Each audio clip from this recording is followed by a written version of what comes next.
Part 2मध्ये स्वागत आहे मंडळी. पार्ट 1 पाहिलं नसेल तर नक्की बघून घ्या, पेजवरच टाकलेलं आहे.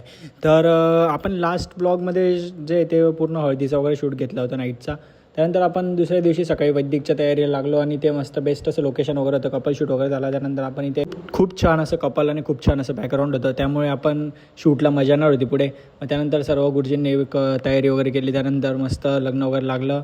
लग्न लागल्यानंतर मस्त काही जे सिनेमॅटिक शॉट्स वगैरे घेतले आपण. मेन म्हणजे ना भाई, गरमीमध्ये कूलर लावलेलं होते म्हणजे त्यामुळे ना एकदम भारी वाटत होतं डायरेक्ट, कारण की बाहेर एकदम गरम वातावरण पण मध्ये एकदम थंड होतं, त्यामुळे काम करायला मजा येत होती. मग त्या झाल्यानंतर मस्त आपण जे ते नवरदेवाने तयारी केली, नवरदेव घोड्यावर बसला, डान्स वगैरे घेतला. पण ऊन जास्त होतं त्यामुळे सगळ्यांनी खूप लवकर डान्स केला आणि सगळेजण इथे लवकर पळायचे मागे होते. भाई ऊन किती यार, बेकार ऊन आहे डायरेक्ट. नाशिकसारख्या सिटीमध्ये 45 डिग्री तापमान होते त्या दिवशी. म्हटलं चला मग झालं, बाकी शूट वगैरे घेतला आपण. त्यानंतर मग नवरीची एंट्री होती, नवरीची एंट्री वगैरे घेतली.